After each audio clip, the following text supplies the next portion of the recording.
Well, yeah, I mean, we've been hearing that since like 2022, right? Buyers just want to wait until rates come down. Well, I mean, and here's the deal. There's no need to, you don't want to argue with them, right? You don't want to scare them. Don't get them all hyped up. Your job, our job, is to just kind of slow the moment down, right? Reframe the assumption and just bring some clarity. Yeah, sure, it's role play. So buyer says, yeah, we love the house. It's amazing, but we're probably just going to wait until rates come down, right? That's fair. I mean, we hear that quite often, right? So as as their agent might say something like, you know what, that makes total sense. Almost every buyer I talk to says the exact same thing. No one wants to buy at higher rates. And then just pause.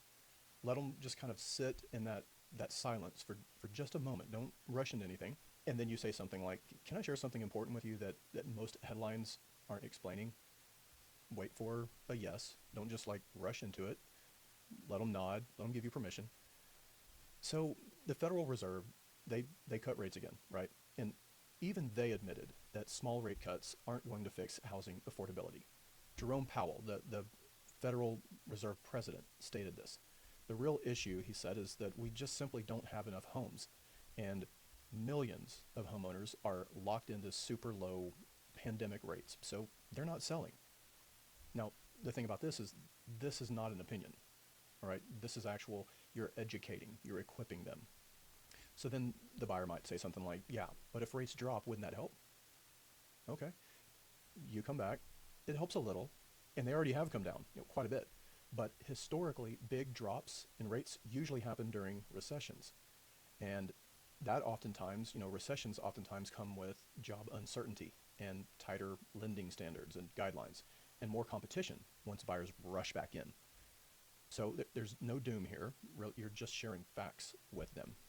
No emotion or anything. Further, you might say, so instead of asking, should we wait for rates? The better question might be, how do we buy smart in this market that we're in? And this is kind of the pivoting moment.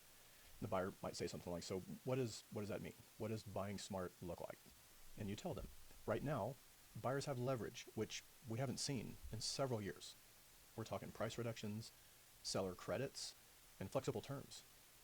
Rates can change later, but purchase price and inventory, that doesn't usually change. So here you're kind of planting the seed that they could refinance later. You're not promising anything. You're just letting them know that if you're comfortable right now with the numbers, move forward with the price at today's price. So to further this, you might say, my job isn't to push you to buy today. It's to help you make a decision that still feels smart years from now. So if we can structure this safely, you don't need perfect timing, you just need a good plan. And then the buyer might say something like that, that kind of actually makes sense, or something of that nature, right? So what's important is the things that I didn't do. In that little role play, I didn't argue, I didn't promise a refinance, I didn't say buy this because you can later, right? I didn't push urgency. I just simply reframed the assumption and handed control back to the home buyer. Yeah, I mean, and I get to hitch my wagon to some of the best. And what I can tell you is agents who win in this market, they don't sell rates, they sell clarity. And clarity builds trust, which builds clients.